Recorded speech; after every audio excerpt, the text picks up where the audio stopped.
Do you love treasure and clue tokens and want to play a deck that takes full advantage of them both? Have you wanted to play a deck that weaponizes these artifact tokens for life loss, damage, and overwhelming resource advantage? Do you like playing a deck where your main game plan involves your opponents and forces them into difficult decisions? Then I think it's time we break our opponents from the inside out with Tivit, Seller of Secrets.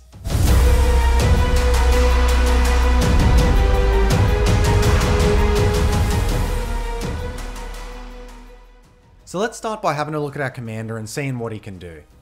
Tivit is a 6/6 Sphinx rogue with flying and ward 3 and says, whenever Tivit enters the battlefield or deals combat damage to a player, starting with you, each player votes for evidence or bribery. For each evidence vote, investigate.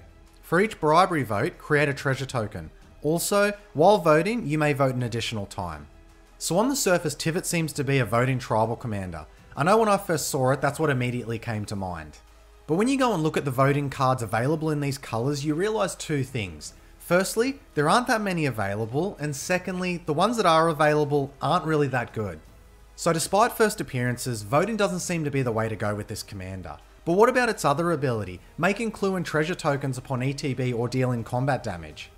Well, it turns out when you actually look at it, this ability makes a sizable amount of artifact tokens. If you couple this with additional ways to make tokens, such as flicker effects and token doublers, it won't take long to flood the board at all. Not only this, but both token types, treasure and clue tokens, serve an important purpose, drawing cards and generating mana. Now this shouldn't be underestimated. A commander that has mana generation and card advantage in the command zone is a powerful one, and it allows us to free up slots for other powerful effects. So in essence, while Tivit may not actually be a very good voting tribal commander, it is actually a very powerful artifact token one. If we can find ways to trigger Tivit's abilities multiple times, then it won't take us long to use those artifact tokens to devastating effect. But besides drawing cards and generating mana, just how can we use all of these tokens to actually defeat our opponents? Well, let's look at some cards that actually take our artifact tokens and turn them into win conditions. First up is Cyberdrive Awakener, a 6 mana flying artifact creature that says, other artifact creatures you control have flying, and when Cyberdrive Awakener enters the battlefield, until end of turn, each non-creature artifact you control becomes an artifact creature with base power and toughness 4/4. So this card takes all the artifact tokens we are accumulating, especially the clue tokens which we will typically have a bunch lying around, and turns them into a potential one-shot hit on all of our opponents. This is very much akin to Craterhoof Behemoth that is typically used as a finisher in go-wide green decks, except being 2 mana cheaper makes it easier to get down earlier. Because its ability is also triggered on ETB, this means any flicker effects we run also allows us to reuse this ability again and again until our opponents are eliminated. Cyberdrive Awakener is a powerful finisher in this deck and will quickly become something your opponents will have to account for as they play against the deck more and more. Next up is Rise and Shine, an overrun effect that functions in a similar way to Cyberdrive Awakener. Rise and Shine is a 2 mana sorcery that says, target non-creature artifact you control becomes a 0/0 artifact creature. Put 4/1/1 counters on each artifact that became a creature this way. It can also be overloaded for 6 mana. So while Rise and Shine doesn't provide the evasion to get the damage through like Cyberdrive does, the 4+1/+1 counters it offers do stay around permanently, meaning your artifact tokens will continue to provide combat pressure turn after turn. Rise and Shine, like Cyberdrive Awakener, will be another finisher your opponents will have to account for as the artifact tokens accumulate and your board grows wider. Our last finisher is Marionette Master, a 6 mana creature that has Fabricate 3 and says, whenever an artifact you control is put into a graveyard from the battlefield, target opponent loses life equal to Marionette Master's power. So when we cast this card, we are almost always choosing to have it enter with the 3+1/+1 counters on it to get more damage from sacking our artifacts. And what a lot of damage that can end up being. Just sacking 3 to 4 treasures is already 12 to 16 damage to an opponent's face, so as you can imagine, between cracking those and clues for card draw, it won't be too long before our opponents are out of the game if this sticks. So those represent all of the main ways we plan to use our artifact tokens to defeat our opponents. But our commander isn't cheap, nor is the ability to crack those clue tokens, which we no doubt plan to do quite often. So let's look at some cards now that are going to help accelerate our mana and help us pay for all of these effects. Arcane Signet, Azorius Signet, Dimir Signet, Orzhov Signet, Felwar Stone, Ornithopter of Paradise, Talisman of Dominance, Talisman of Hierarchy, and Talisman of Progress are all cheap mana rocks there to fix our colours so we can cast our commander. Everflowing Chalice is a colourless producing mana rock that we can kick depending on how much mana we have at the time, and can be useful if we draw it late game and need the extra mana to pay into our clue tokens. Mind Stone is a colourless producing mana rock that we can also sack in a pinch if we need to draw into answers or better cards. Copy Artifact is an enchantment that lets us make a copy of the best artifact on the battlefield. Often this will just be a copy of a rock we already have in play, but we also run other artifacts that are worth having 2 copies of, which we will discuss later in our utility section. Liquimetal Torque is a colourless producing mana rock that we can also tap to turn any non-land permanent into an artifact until end of turn. This synergizes very well with our previously discussed Copy Artifact and can let us copy the best non-land permanent currently on board. Being able to copy an opponent's Necropotence or Smothering Tithe may be the play that swings the game back in our favour. Dark Ritual is a 1 mana instant that lets us add 3 black mana. While a temporary effect, being able to land Tivit as early as turn 3 using this makes it more than worth the inclusion. Just remember, every time Tivit lands, we always get at least 2 treasures back on our investment, so Tivit essentially replaces Dark Ritual and then some if it resolves. Palladium Mirror and Worn Power Stone are both 3 mana ramp pieces that add 2 colourless and are in the deck to get us to Tivit as fast as possible. Tapping them both also helps to pay for 1 clue token, helping us draw more efficiently as the clue tokens accumulate. Inspire and Statuary is a 3 mana artifact that gives all our non-artifact spells Improvise, meaning we can tap our artifacts to help pay for part of their costs. With all the clues we will generate, this card will quickly make all of our non-artifact spells cheap to cast, especially our commander if it gets removed several times.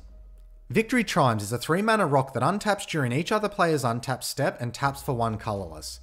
This can help us pay to crack our clues each turn, essentially making them cost 1 to crack if we have other mana sources available to use with it. Cracking our clues instead of just letting them sit there and accumulate is very important for this deck to get the most from Tivit's ability. Thran Dynamo is a 4 mana rock that taps for 3 colourless and essentially serves the same role as Palladium Mirror and Worn Power Stone, getting to Tivit faster and helping to pay for our clue tokens. Smothering Tithe helps us accumulate more artifact tokens in addition to its usual role of accumulating a lot of stored mana. We also run a number of other cards that synergize with artifact tokens, so its inclusion is strengthened further by these. Grand Arbiter Augustine IV serves multiple roles, not only as a cost reducer for our blue and white spells, most notably our commander which will now only cost 4 mana, but it also taxes our opponent's spells by 1 mana, buying us time to set up our value engine before they set up theirs first. Our last mana acceleration card is Urza, Lord High Artificer, who will allow all of our artifact tokens to now tap for a blue mana. With the right setup, this can set us so far ahead in mana and card advantage, our opponents will quickly drown in the value we will have. If that wasn't enough, Urza also provides a construct token which should be very big because of all of our artifact tokens, presenting a very lethal threat to opponents who have a small creature board presence. And that covers all of our mana acceleration cards. Now it is quite a lot, but we have an expensive commander that our deck largely revolves around, so we need to make sure we get him out quick. In addition, even if we do get mana flooded, we can just use all of that mana to crack clues and draw cards, which is why our card advantage package is actually quite small. So let's look at that now. First up is Archivist of Ogmar, a 2 mana creature with flash that says, whenever an opponent searches their library, you gain 1 life and draw a card. As a general rule, the more powerful the deck, the more likely they will be to search their library, whether that be fetch lands, land ramp, or just straight up tutors. So Archivist scales well with the power level of our opponents, drawing us more cards the more powerful their decks are. Esper Sentinel is a 1 mana creature that draws us cards if our opponents don't pay the tax on their first non-creature spell each turn. Cheap to get down, but typically not so oppressive your opponents will use removal on it. This should draw us at least a few cards before it leaves the battlefield. Mystic Remora draws us a card every time our opponents cast non-creature spells because they almost always can't afford to pay the tax. It does have a cumulative upkeep cost, but we have so much ramp and treasure generation available to us, we should almost always be able to pay for it, even for 3 to 4 turns. Rhystic Study taxes our opponents and draws us cards unless they pay 1. Any draw go deck such as ours is always happy to get the study out and have it stick. Finally, Smuggler's Share is a 3 mana enchantment that can draw us cards and make us treasure if we meet its not so difficult requirements, the first an opponent drawing 2 or more cards that turn, or having 2 or more lands ETB that turn. The treasure generation in particular has additional synergy with other utility cards in the deck. And that covers our small card advantage package. Now, until we actually draw into one of our win conditions, we need to be able to slow or stop our opponents in their tracks. Luckily, Esper is actually quite the good colour combination for controlling the board, so let's look at our interactive package. Resculpt is a 2 mana instant that can exile an artifact or creature at the cost of giving an opponent a 4/4 elemental. Swords to Plowshares can exile a creature at the low cost of 1 mana and some life gain for the opponent. Void Rend is a 3 mana instant that can destroy any non-land permanent. While 3 mana isn't where you always want to be when it comes to your interaction, this destroying any non-land permanent and being uncounterable is what makes it worthy of inclusion. An offer you can't refuse counters any non-creature spell at the cost of 2 treasure tokens for the opponent. Counterspell counters any spell on the stack, and while 2 blue pips can sometimes be difficult to hold up early in a 3-colour deck, the treasures Tivit generates on ETB means this will never be a problem if we resolve him early. Delay also counters any spell, but then suspends it with 3 time counters on it, meaning it will be recast in the near future. Often this won't matter if we are countering another counter spell, but in the cases where it does, it should have bought us enough time to draw another answer. Negate is a 2 mana instant that can counter any non-creature spell, and so can Fierce Guardianship, a 3 mana instant that we can cast for free if we control our commander. Dovin's Veto also counters a non-creature spell at 2 mana, but can't be countered, so it offers additional protection. Swansong is a 1 mana instant that can counter any instant sorcery or enchantment spell, very efficient and powerful for the cost. Mana Drain is a 2 mana instant that pulls double duty as a counter spell and ramp, which is very useful when you have an expensive commander to cast or recast. Toxic Deluge is a 3 mana sorcery that we can pay life into to wipe the board of any problematic creatures, especially aggro decks that may have set up quickly before we've had time to get our engines online. Dam can also wipe the board at 4 mana, but gives us the additional option of only paying 2 mana if we want to remove a single creature.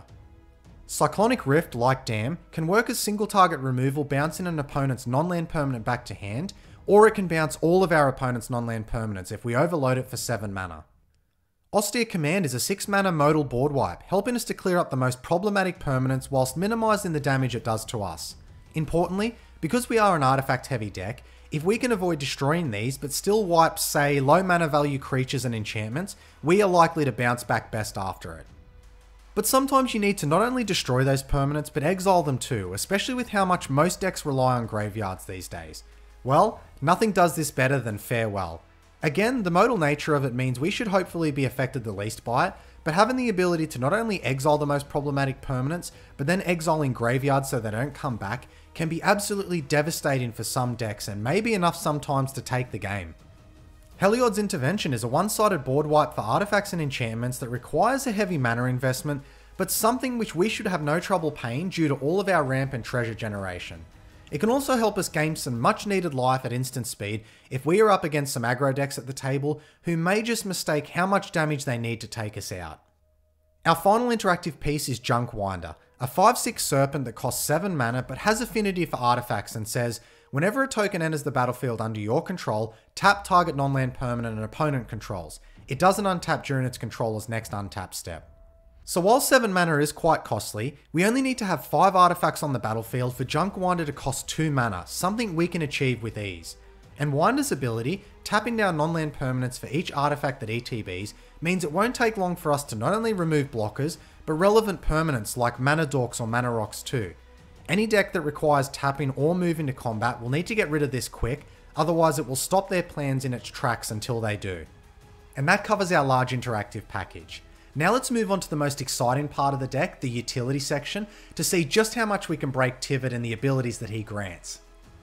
Irenicus's Vile Duplication, Sakashima of 1,000 Faces, and Spark Double are all ways to create additional copies of Tivit. Our commander alone can already generate a substantial amount of artifact tokens, so having multiple copies of him will put our token generation into overdrive. In addition, as a 6/6 flyer, Tivit is also a heavy hitter, so having multiple copies of him can definitely put a damage clock on our most threatening opponent. Anointed Procession is a 4 mana enchantment that doubles any tokens we produce, which works great with our commander but also with other token generators like Smothering Tithe or Smuggler's Share. Archaeomancer helps return an instant or sorcery from our graveyard to our hand upon ETB, very helpful when our main game plan is to control the board long enough to draw into our win conditions. This will often return a key piece of interaction to keep our opponents at bay. Duelist's Heritage is a 3 mana enchantment that can give an attacking creature double strike until end of turn. So this not only doubles Tivit's trigger, something we always welcome, but it also doubles his damage too if he is unblocked, making him a 2-turn clock for any opponent. Don't forget this actually triggers every combat and we can target any creature, so with a little politicking we can help our opponents kill each other quicker too. Academy Manufactor is a 3 mana creature that says, If you would create a clue, food, or treasure token, instead create one of each. So this essentially triples our artifact token output, also providing us food tokens in addition to extra clues and treasure. While food is certainly the least useful token of them all, don't underestimate the times where they will come in handy, especially against very aggressive decks aiming to attack life totals quickly. Manufactor is a very powerful card in this deck, and it won't take long before you flood the board with tokens if this stays out for even a few turns. Scheming Fence is a 2-mana creature that chooses a non-land permanent when it ETBs. The activated ability of that permanent can't be activated, and then Scheming Fence actually gains those abilities unless they are loyalty ones. So this card can act as interaction in many cases, while in others it will simply serve as a ramp piece, becoming the best one on the battlefield while simultaneously taking away the opponent's ability to use theirs. Scheming Fence is a very useful utility piece that will at times be key to shutting down a single opponent's game plan, and that's why it's earned its place here. Sun Titan is 6 mana but helps return any 3 mana value or less permanent from our graveyard to the battlefield upon ETB or when it attacks. This can come in handy when we want to return important permanents like Rhystic Study, Smuggler's Share, and Academy Manufactor. Phyrexian Metamorph can serve to copy the best artifact or creature on board, all at the cost of 3 mana and 2 life. Often this will just be an artifact to help us ramp into Tivit, but at other times it will copy a utility piece like Academy Manufactor to help generate a huge amount of artifact tokens with our commander. Soul Herder, Teleportation Circle, and Thassa Deep Dwelling give us ways to flicker our commander so we can get additional artifact tokens. They are also useful for other creatures we run that have ETB effects, such as Phyrexian Metamorph and Urza Lord High Artificer. Deadeye Navigator is a 6 mana creature that we can soul bond with Tivit to create infinite clue tokens.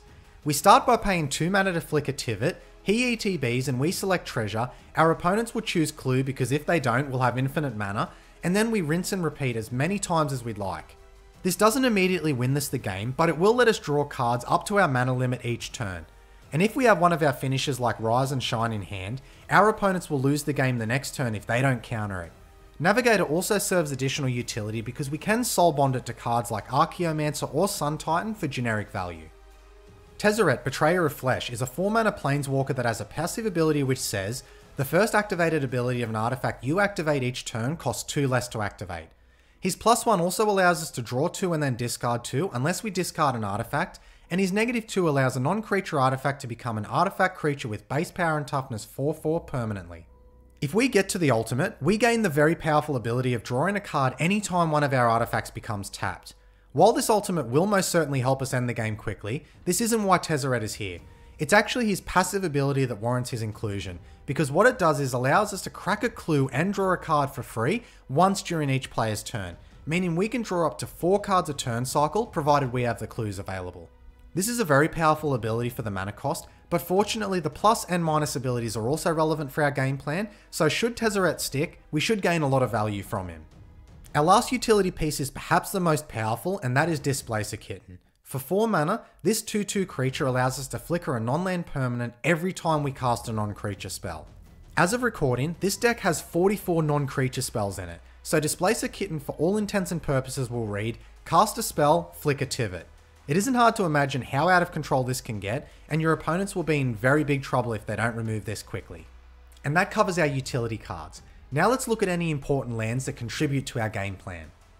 First up is Ancient Tomb, which will help ramp us into our commander faster. Our large density of colourless mana rocks also means this will enable some very powerful opening hands. Hall of Heliod's Generosity will allow us to recur powerful enchantments like Smothering Tithe, Anointed Procession, and Rhystic Study. Academy Ruins performs a similar role for artifacts, except this is largely here to recur Academy Manufactor and Inspiring Statuary, 2 game-changing artifacts for this deck. Our last land worth noting is Cavern of Souls. Having a 6 mana commander that our deck largely revolves around means we can't afford to have him countered or removed too many times, so including this is an extra step towards preventing that from happening. And that covers the important lands. Now let's look at any spicy synergies or powerful plays that make you want to play this deck. There is only one card I want to talk about in this section because it is arguably the most powerful card in the deck, Displacer Kitten. We discussed this card briefly earlier, but it can't be understated how much work the card can do in this deck. For example, if we have Kitten on board and clone it with any of our clone effects like Phyrexian Metamorph for example, now every non-creature spell we cast is generating 10 artifact tokens, with at least 4 of them being treasures to cast more spells. Having 2 or more kittens on board with our commander actually makes it quite easy to set up a lethal board state, if not that turn, then quite easily the next. Displacer Kitten can also set up some very powerful recursion loops with interactive spells if we have Archaeomancer on board and a few instants in the graveyard.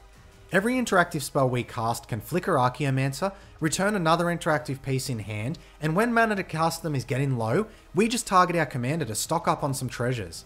If we get to a point where we have a lot of mana available to us and continue to recur cards like Heliod's Intervention or Cyclonic Rift, it won't be hard to soft lock our opponents out of the game.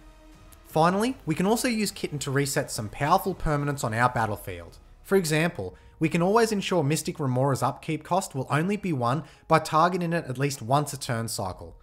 If we target Scheming Fence, we can change what it is shutting down as the game progresses, and flickering Cyberdrive Awakener means we can present a lethal overrun effect turn after turn. The amount of utility and power Displacer Kitten provides to the deck needs to be seen to be believed, so if you can get it to stick, you will have a lot of fun seeing all those interactions occurring.